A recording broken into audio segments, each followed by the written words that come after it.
There's no CEO that plays the victim. And if they're not a good CEO. So the more I took accountability and control, I can play the victim, right? I have been through some shit. Like, my mom's fucked up, I had a kid, but all of that doesn't matter to me because I can see where I'm going. And the more I look in the mirror and just say, everything is my fault. Even when I hired my first employee, her taking advantage of me, I had to just look in the mirror. How was this my fault? The systems weren't in place. Because if they were, she couldn't have done that to me. Every single thing that goes wrong with Gold Elite, how is this my fault? And when it's my fault, then I can control it. And then I can't play the victim because I'm in control.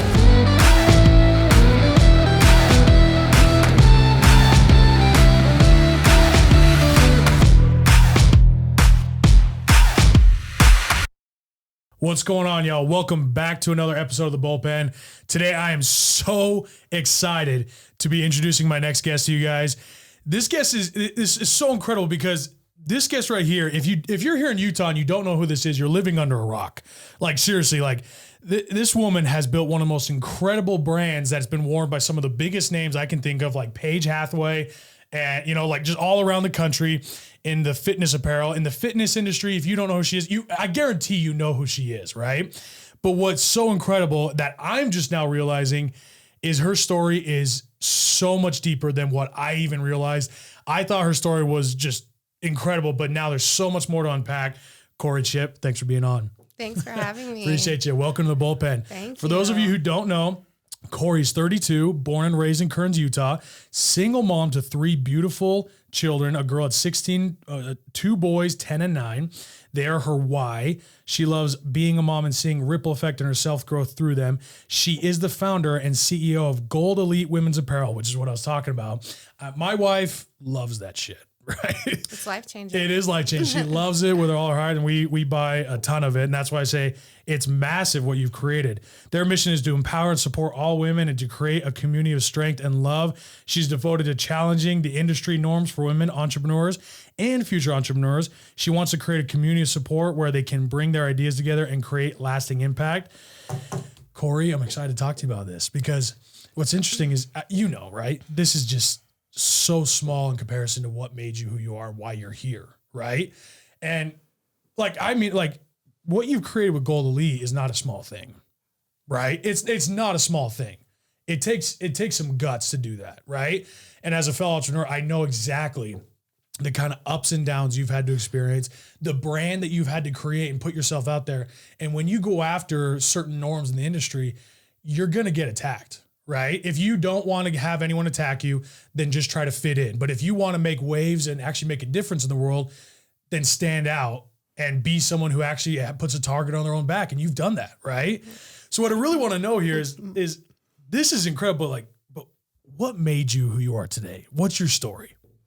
So I think we have to go back to my childhood and understanding my parents at the time. Okay. So my mom suffers from really bad depression and addiction issues. Like what do you mind me asking? What kind of addiction? Addiction to pain pills and opioids, stuff like that. Yeah. So growing up, I think back in the 90s, it was more overlooked. My dad was really focused on taking care of her and supporting us. So we weren't really emotionally, my sister and I, our needs weren't met when we were kids. We were going through the motions and we weren't hungry, but we didn't learn how to communicate or express what we needed. Are you close with your mom, if you don't mind me asking still? My mom is around me, yes, but I'm very close with my dad. Gotcha. Okay. So I think that my dad saw that my mom's struggling and he has 2 daughters. So he went full force teaching us that women were superior to men. To this day, my dad, and even if he doesn't necessarily believe it, he will tell you, like, women can have children without men. Like, technology, we don't need men. This world would be better with. And I don't even think he believes that. Right. Just trying to instill that. That's a good dad. And, looking back, he's very harsh. He should have had boys. He's very we'll walk by, he'll give us a punch in the arm and the way he loves us is very aggressive, but it taught me to have thick skin. So I would say, yeah, Dad, I'm just going to marry a football player and be a model. And his literal response was, what are you going to do when he leaves you with those 3 kids and you're old enough to put out to pasture? Oh, geez. That was my dad's response to me as a little girl. Like, but you know, that does something to you that it makes you think, well, what would I do if you left? Right. So, well, I mean, at an early age, he's making you think about the real shit that you're going to go through in life, right? And that is real. It is real. Yeah. I can't tell you the women that I know that get divorced and their quality of life goes down because they're reliant on that other income. Right. So my dad and mom were worried about getting my mom healthy, and I got pregnant at 15. Oh, wow. So I had the baby. My mom wanted me to have it. And in my opinion, it was her way to really make up for her lack of parenting us. But in that time, she still wasn't ready. So I had my daughter, and I turned 16 and had her a few weeks later. 2 weeks after that, I looked up, I was holding my newborn baby, and my mom said, I took the whole bottle of pills and I'm going to die. What? So, right. Wait. I'm sorry. Don't interrupt you. Yeah. You're telling me you just had a 2-week-old baby. And now your mom is coming and telling you that she took a whole bottle of pills? So I'm looking back at it now as a 32-year-old, and I see that she really wanted to be healthy for the baby, but she wasn't because she didn't have the resources to get clean. She tried her best. She was trying to do it on her own. Yeah, but she was really addicted to OxyContin at the time, and you can't just stop stuff like that. Right. But I'm 16 with a baby. I have no idea what's going on. Jeez. So I call the paramedics, and 2 weeks after that, my mom had to stay in the psych ward. And in those moments, I can remember being like, I have to get the fuck out. Yeah. This isn't gonna, I can't have this baby here. Yeah. If you don't mind me asking, where was your dad at this time? He was taking care of her. Just so focused on taking care of her that all of a sudden you're left with, you have to take care of your baby, and you can't be also taking care of your mom and worrying about your mom when you're 16 and have a newborn baby, right? And going to school. I went to an alternative school where I went to school with girls from 13 to 18, and we took our babies to class with us. So I don't know how much learning we got, but I graduated a year early. So my dad was like, you have to graduate, go to college. I graduated a year early with scholarships. I had really good grades, but I hated it. I didn't want to go to college. So I hate school too. I was working as a CNA in a nursing home, 16-hour shifts, 3 16-hour shifts. And I was like, this isn't working. So I was total life change. I was like, I'm going to go to hair school. I'm going to go do something else. Yeah. I went through the whole program. I hated it. Okay. So you've been going through, so number one, you finished school, then you're working as a CNA, then you transitioned into hair school, right? How long were you in hair school before you transitioned into this, if you don't mind me asking? It probably took 2 years. 2 years. And within that time frame, I met my son's dad. Okay. So I had 2 boys back to back, 18 months apart. And he wasn't in a good space, but I wasn't either. Not realizing because of the abuse I had experienced as a child, I put myself into another abusive situation with my boys' dad. And because that's what I was raised knowing, I didn't know any better. That's so common though. It is. I mean, I don't want to interrupt you, but when it's almost a guarantee. And I say almost because not guaranteed. If you grow up in an abusive relationship with your parents or in an abusive home or in some form, it doesn't even have to be physical, right? It doesn't have to be physical. If you grow up in that, it tends to follow you. It absolutely followed me. Because that's how you were raised. That's how you were born. That's kind of how you were wired. Unless you actively see that and unwire yourself, that's going to follow you for the rest of your life. Am I wrong? No, you are absolutely right. That's all too common. That's crazy. So you're in this bad situation. It got very bad, physically. Oh, geez. So we had a really bad night. One night he ended up going to jail. We got a restraining order. But I found myself in another relationship that had the same patterns. Following patterns. Well, now I have these 3 kids. My daughter is old enough to realize but in my head, I try to make it okay. I try to excuse myself because I don't know any better. Right. So I get in this relationship and I take accountability and I look in the mirror and I'm like, what's going on? And in the time, I used to be in really good shape and I'm gaining weight, because I'm trying to figure out my stuff mentally. Right. I've had 3 kids. Yeah. And I'm unhappy. That's one of the first things that goes when you're trying to fix everybody else is your own health, right? Yeah. So I'm running around, I gain weight, and I'm in another abusive relationship. It only lasted 7 months. And in that, I held myself accountable. I never raised my voice. I didn't fight back. And looking back, he's very sick. He's still sick to this day. Jeez. So we even went to marriage therapy. Like, I got married and went into therapy immediately. Like, how crazy is that? Yeah, that's a bad sign. Right? The therapist, like, it was so good for me to go to therapy. I'm so grateful because she was like, it's not you, it's him. And I left. And the reason I left was and that takes courage to do that, especially leaving. Because I mean, when you leave, not only are you leaving a source of quote unquote income, but even if it's a bad sense of security, there's even a sense of security in being in a relationship. And having 3 kids and doing all that. That takes a lot of courage that a lot of women don't have. And I wish they would, to just get out of that situation, right? So I will say that I foundationally stayed to my principles. I supported myself, my kids, everything was mine. Like, when we divorced, I took on all the debt just so he would divorce me. Wow. I paid for his attorney fees. What? Like, I'm talking like I had put myself in another bad situation and I just had to take accountability. And you want to get yourself out. So I figured the older I was getting, the more control I had, the better the situation was. Yeah. The more accountability I started taking for myself, even if you're reacting badly, as long as I cannot react and still account for the situation, everything, like, I could see, you get more bees with honey than vinegar. So I was going to make a way out for my kids. Now, was that way out what you started with the Gold Elite, or what was your way out that you found?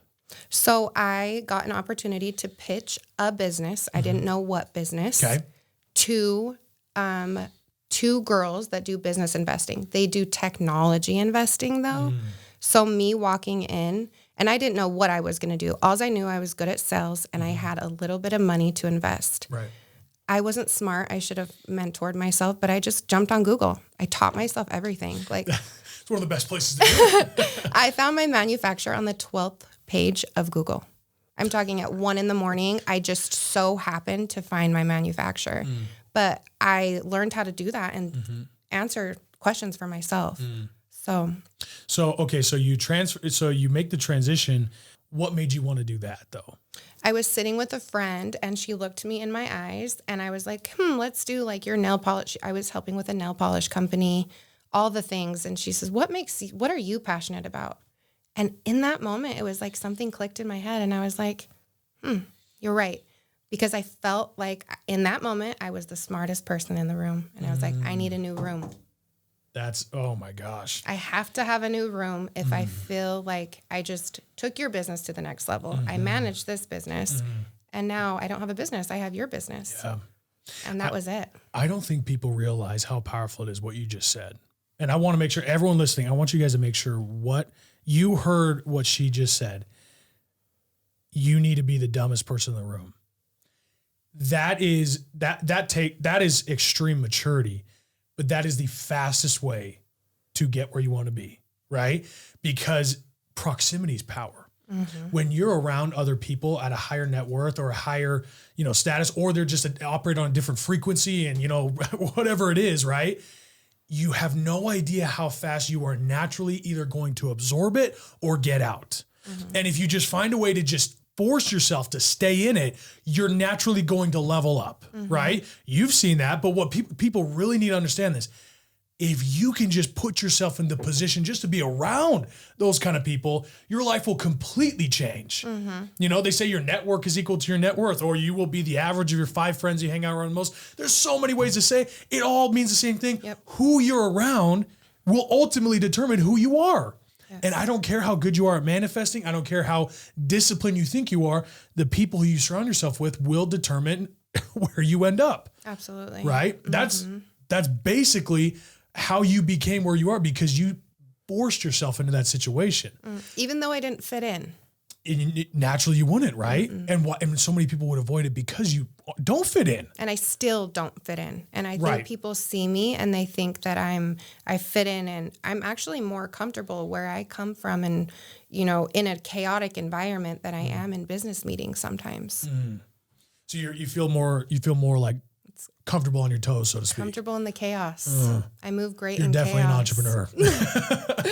You're definitely an entrepreneur. When things are calm, I'm like, that's almost chaotic for me. Yeah, that's where I need to go. Yeah. So you get this kind of coaching. You're transitioning into Gold Elite, right? I mean, okay, let's be honest, right? There's a huge difference in running a business and sales and, managing teams and managing people. That's huge, right? That's probably the hardest thing about being a business owner. That's right? the hardest thing for me. I would completely agree. That is business. At the end of the day, business is people, right? Absolutely. You do not have a business without people. And if you're not good at managing people, guess what? You're not good at managing business. Yes. Right? But then you transition into a different kind of business. First, I had to pitch my business. Okay, so tell me about that. So first I pitched my business and I walk in and the first comment they make is, whoa, you look like a blonde Kim Kardashian. And that was not a compliment. It did not. And I'm like, okay, I'm going to take this as a compliment because, she's a boss.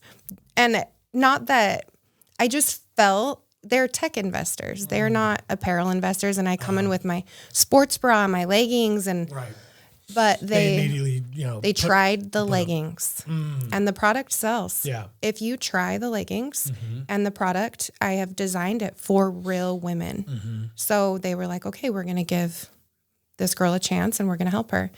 And I have my 2 business partners who have a completely different upbringing and lifestyle. They 100% lead with love and kindness at all times. So I went from this aggressive, tell me what you think. Like, it is what it is. We say things how it is. And then to somebody where there's always a way to be kind. And it made such an impact on me. My entire personality switched and I got soft, very kind. Do you think that's a good thing in a way? Well, because I am who I am. So people meet me and I'm very nice and soft, but I'm still from, right. I will. You've gone through some shit. Yeah. I can be scrappy if I need to. Right. But I found that in my business, like being kind has gotten me so far. So I'm so grateful that they taught me that. Sometimes, in my opinion, I think that they're too nice. And there's been times in business meetings where people have said stuff and I wouldn't have let that pass. And that's why I'm grateful for where I come from, because I'm a fighter and I don't let people walk all over me.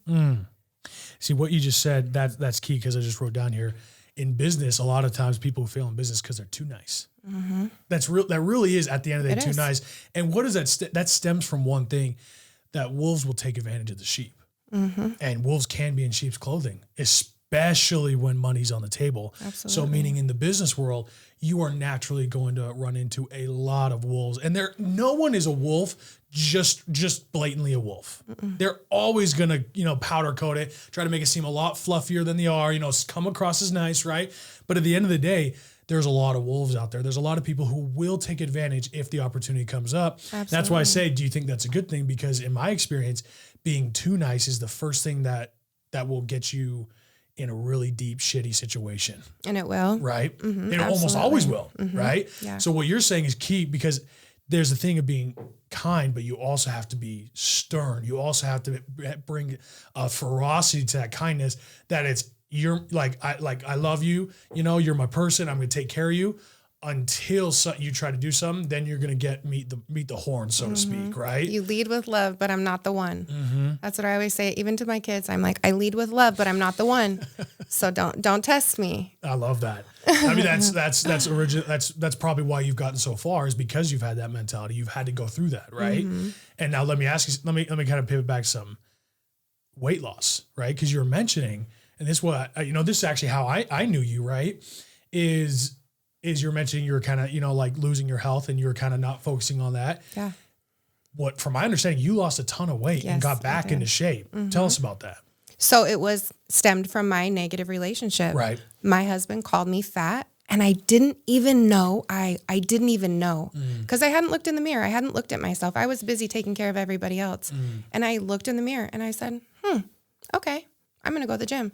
And I signed up for a gym membership right across the street from my house. And I took my 2 kids across every single day. And I went from 215 down to 130. Wow.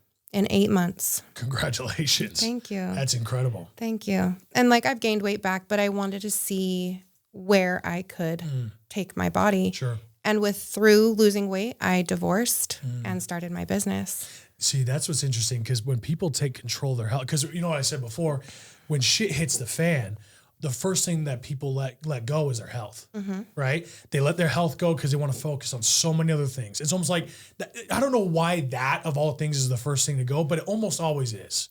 I think it's because like going to the gym in the morning is you have to be disciplined. Yes, you don't want no to question. go. Right. So that's the easiest thing to be like, oh, I'm feeling like crap. Like I'm just not going to go. Right. But it's also on the flip side, because my friend Andy Frisil, we were just talking about him before, he developed, the 75 hard program. And what I love, because when I was talking to him about it, he really wants to hound this into people's heads. It is not a fitness program. It's a mental toughness program. Absolutely. It's get your shit back in order program. He says, when you go through 75 hard, by putting this as your priority, you watch everything else fall in line. Because when I talk to people about 75 hard, they don't always talk to me about the physical results. They talk to me about how everything else in their life seems to start lining up. Yep. Right? Absolutely. Everything all of a sudden starts lining up in their life, where they're saying like, oh my gosh, like my business is doing better, like my relationships are doing better. And it's stemmed from me drinking a gallon of water a day, following this, working out twice a day. Like it's just when you put yourself first and when you discipline yourself and you reinvigorate that focus in your life, things start to line up. Right. And Absolutely. I know you've seen that. Yep. Right. So, I mean, that's incredible. So you got that back. Is that kind of where it stemmed, that you want to get into like Gold Elite and the Fitness. apparel and bring that back? So what really drove that in? So it made me feel so good. I was originally going to do dresses, and then, Interesting. but I was like, I'm not going to get ready every day. Like I have 3 kids. I give it to the people who get ready every single day, but that's not me. Right. My hair's back in a ponytail and I'm in leggings. So I needed to be authentic with who I was. I needed to sell something that I could sell every single day. And I tell my mentors, people that I mentored, not to jump in with the sharks, but I jumped in with the sharks. Yeah. And I found my manufacturer and I learned how to swim. There's much easier ways to do it, to seek mentorship. And, but I didn't know. And but when you don't have there's no other way. Right. This is how I'm going to provide for my family. I made it work. Yeah. And so I got a divorce in the spring. And then the next spring I launched my business at FitCon. And again, I went all in. I met the owner of FitCon at the gym. Keaton? Oh, I love Keaton. So nice. And so I was like, I'm going to launch. I'm just going to do it. And it was amazing. And and I was like, okay, I got it. And I caught a little bit of momentum and I've just been riding it since. Oh, wow. I mean, you keep talking about this and I don't think I know you realize it, but like you're just over and over saying, taking responsibility, making it happen, bringing it on myself, just this whole accountability mindset of fuck, like waiting on anybody else. I have to make this happen. Right. Do you know how many people come to me and just want me to do it for them? I'm sure they come to you for the same damn thing. Right. Oh my gosh. It's just like, God, I could talk about this for hours, but of how many people, if they just went to Google, could figure this shit out, right? Like I have courses, right? And people love my courses because it saves them time. But at the end of the day, some people they buy the course, they don't even finish it, right? I'm like, and they're like, I can get this free. I'm like, then go ahead. Google. Why haven't you done that yet? I had to Google, I had to YouTube, I had to spend all that time. You had to do that. Yes. You went to the 12th page. For anyone who's ever gone to the 12th page, I don't know if I ever go to the 12th page on Google. Like what's even over there? The dark web? No, just kidding. That's how I felt. But at that point, like people give up on the first page. They don't even start, right? They don't take it on themselves to make it happen. Instead, they take on this victim mentality. They take on this poor pity me. And let's be honest, of all the things you've gone through in your life, there were plenty of opportunities for you to say, I've gone through some shit, right? I've almost lay the victim card. And by the way, a lot of people wouldn't have blamed you. No. You had a mother who had, problems with addiction. You had a child at an early age. That's an extremely difficult thing to go through, right? And then you've had to deal with transitioning in multiple different things, abusive relationships. You think that, I know people, I know people would probably just lay down at that point. Absolutely. They would. And by the way, if someone came to me and told me that, I'd be like, damn, like you've been through it. You've been through it. Yeah. You know, you almost have to have the empathy to say like, I get that, you know, but then you still like want to get them going. But you, in what you've accomplished, this is why I wanted you on the podcast, because what you've accomplished, people don't realize that it is not easy to do that. You don't understand how much self-belief you have to have in order to make that happen, in order to make it happen, to do it on your own, to find the manufacturers, to do all that, whatever it is in any business, in order to make it happen, in order to be the CEO and to launch something and actually have success with it year over year over year. That takes more than just business knowledge. There's no CEO that plays the victim. And if they're not a good CEO. So the more I took accountability and control, I can play the victim, right? I have been through some shit. Like my mom's fucked up. I had a kid, but all of that doesn't matter to me because I can see where I'm going. And the more I look in the mirror and just say, everything is my fault. Even when I hired my first employee, her taking advantage of me, I had to just look in the mirror. How was this my fault? The systems weren't in place. Because if they were, she couldn't have done that to me. Every single thing that goes wrong with Gold Elite, how is this my fault? And when it's my fault, then I can control it. And then I can't play the victim because I'm in control. Yeah. So, man, oh my gosh. If anyone listening to this just understood that one thing, they'd have a lot happier life. They would. And notice I didn't say successful because there's going to be ups and downs. No matter what, right? You're going to have to pivot. You're going to have to make adjustments. But at the end of the day, if you just take accountability for your life, you'll have a much happier life because you realize what you can control in the situations. You'll also realize what you can't control. Yep. Right? Absolutely. You realize what you can take on and you take it on, you make the change. And that is a very empowering thing to do, right? People would just be a lot happier with their actual health, with their business, anything, if they just took that lesson right there of accountability, say, it's on me and nobody else. Yep. My dad told me this at an early age. He said, no one's coming to save you. Like that, and that those words literally stick in my head every day because it was one of the darkest days of my life where and in that day, he could have 100% told me, it's okay, you know, like hug me and all this stuff. And by the way, my mom started to. When I came home with I don't want to get into the story, but like my mom started to like cuddle me and my dad immediately pulled me away from that and immediately put it on my shoulder and said, no one's coming to save you. You're going to have to be the Superman of your own tale because there is no Superman coming to help you. Yeah. Right? But then at the end, he said, that's okay because you're all you need. Right? Now, I love your story, but if I could ask you about one thing, because I know you posted about this not too long ago. Because we're talking about being a victim, right? And at the end of the day, there's some legitimacy in like, you don't allow yourself to be a victim, but at the same time, you've been a victim of abuse, but you've also been a victim in abuse in a different way of bullying. Yes, absolutely. Right? That's something you post about and you've experienced. If you don't mind, I mean, would you feel comfortable talking about that? Yeah. So I think with my weight gain and all of that, putting that, I was always uncomfortable to like post my fat pictures.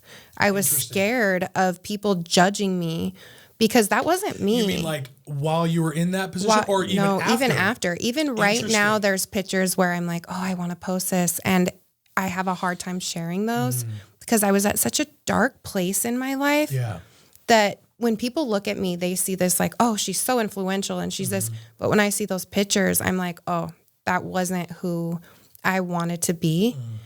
So it was hard for me to share those. And people on the internet are mean. Yes, they are. Oh, man, they're mean. I always laugh about it, but they are brutal, man. And when you first start, you don't really know how to handle that. Yep. And some people, it gets to you still. So I think I was already, I mean, you know, starting a business, I probably work 15-hour days. And then at the end of May, my best friend killed herself. So felt like I was already at rock bottom. No, I forgot about it. I see you post about that. Yep. So I was already felt like I was at burnout. Then that happened. I've never dealt with grief or a loss of anybody close to me. And this is a best friend that I've had since I was 12 years old. Wow. So it was a huge thing. So I kind of went out of my mental space and my strong, you know, when you walk through the gym and I was depressed and I was sad, crying every day. And I would go to the gym to feel better. Even if I wasn't getting in my full workout, tears like streaming down my face walking into the gym. Well, there was this group of women in the gym And every time I walked by, they would be like, oh, there she is, and talk about me. They would be wearing my leggings, talking about me. And in my normal state, I could have just maybe brushed it off, but I was going through something, and not that anybody needed to, give me sympathy, but not be mean to me. Well, so yeah, go ahead. So, in the gym, I couldn't deal with it. I walked in one day having an anxiety attack, and I left. I got in my car and I made a video, and I didn't cry, but I just told my followers, I was like, hey guys, you don't know what people are going through. And the amount of women I had reach out to me saying that they don't go to public gyms, even a little girl who was 12, her mom showed the video and she wanted to kill herself. And my video gave her hope that she wrote me back and she was like, I didn't even know beautiful people got bullied. I think they get bullied the most.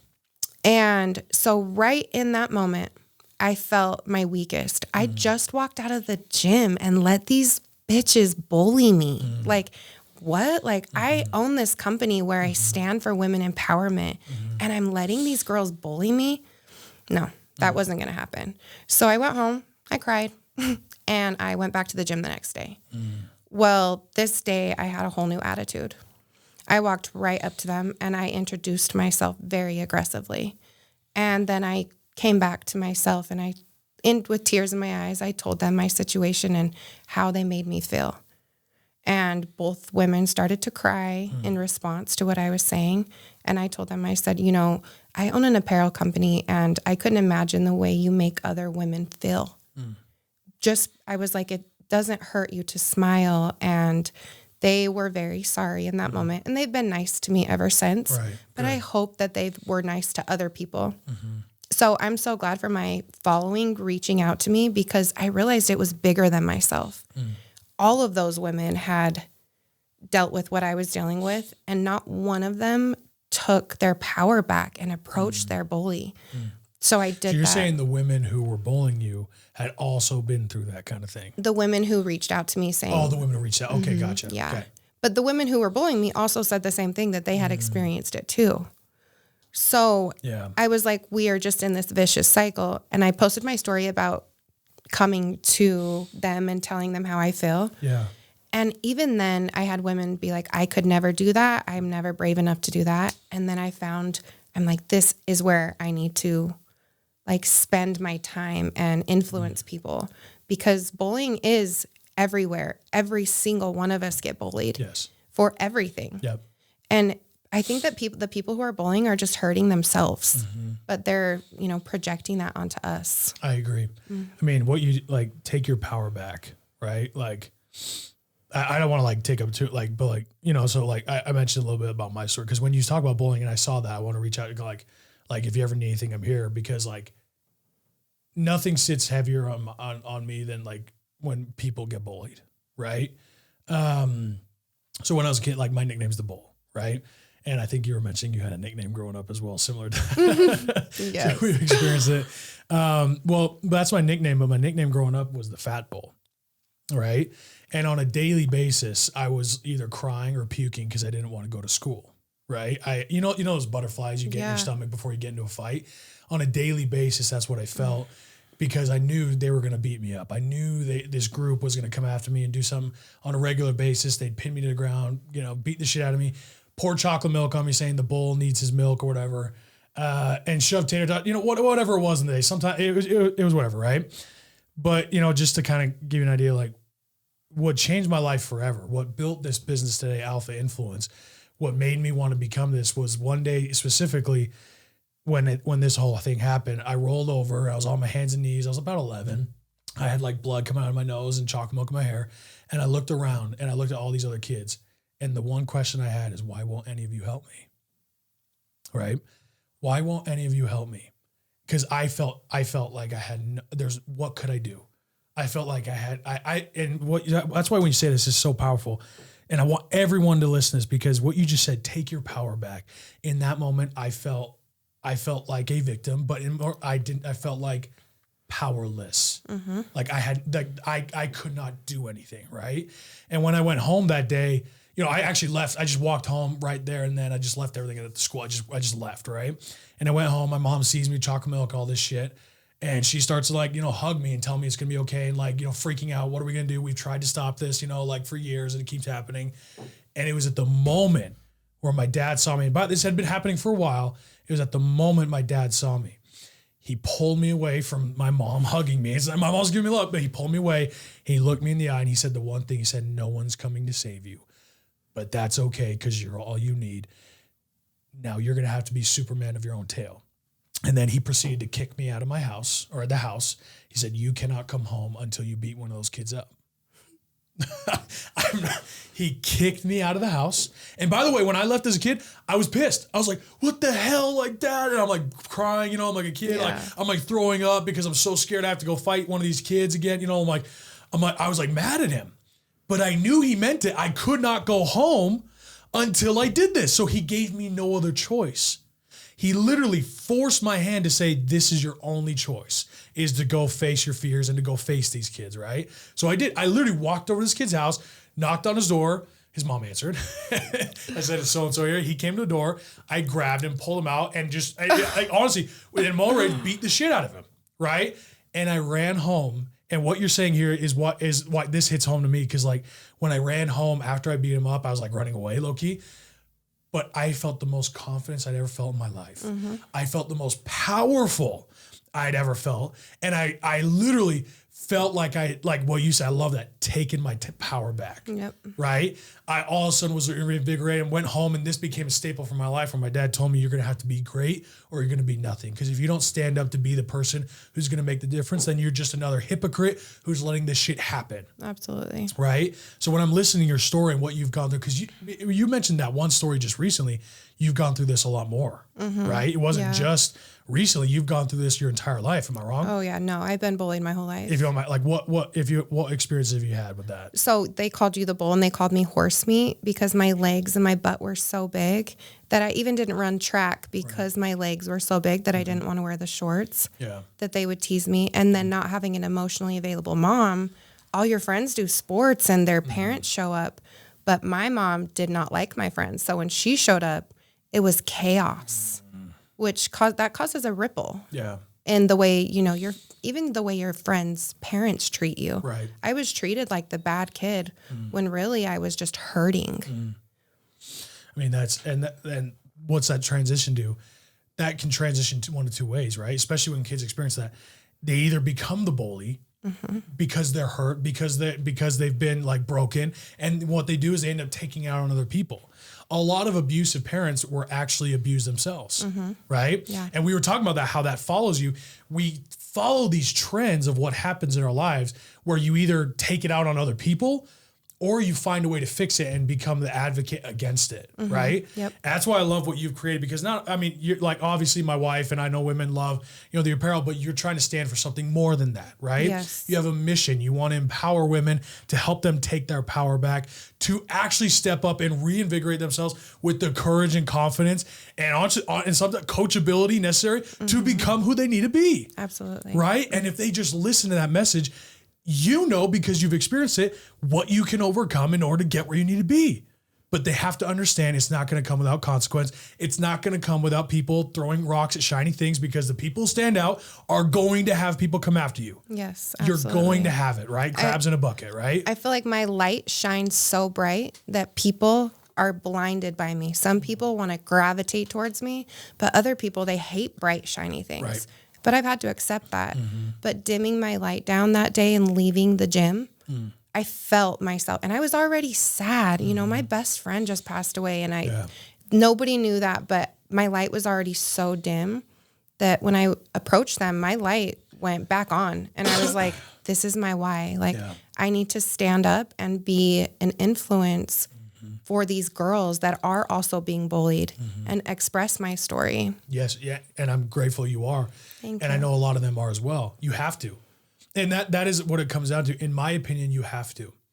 Because if you can, you must. If you can make a difference in someone's lives, then it becomes your duty to do so. And if you sit back and dim your light, not only, and comes back to what my dad taught me at the early age, be great or be nothing. If you dim down your light because of the fear of what someone else might or has or whatever has said or will do, if you dim your own light, not only are you failing yourself, but you're failing everyone who you could have helped along the way. Yep. You're failing every motherfucker out there who needs your help, who needs your message. Absolutely. It could be one person, it could be millions of people, but at the end of the day, if you can, you must. And what you're taking on is so incredible because not only is it apparel, but people need that. It's a brutal world we live in. My goal is to break the industry standards. So when you look at and you hear the word athletic apparel, I don't say that. I say active apparel. Because who wears leggings? Yes, athletes, right. But so do moms. Yeah. And so do people with disabilities and all of the things. Yeah. So I want my brand to stand for all of the women, not just all of the fit athletic women, the older women with different body issues and types. A community where we're all together, understanding that we all go through shit, but we're in this together, flaws and all. I love that. Well, Cory, if there's one thing you'd like to leave our audience with, what would it be? One tip, what would it be? To lead with love, but don't be the one. Don't let people test you. I love it. I love it. Well, Guy, I honestly, thank you so much for coming on. It's been awesome. And honestly, just to get to know your story, because I didn't know all these things, right? And I know a lot of people out there didn't know these things about you. And to me, that's important because we crave that authenticity. And I know people watching this and listening to this are gonna honestly agree with me in the fact that they like to hear that you've gone through some shit. They realize that what you've accomplished, and it makes it that much more powerful to support you in what you do, right?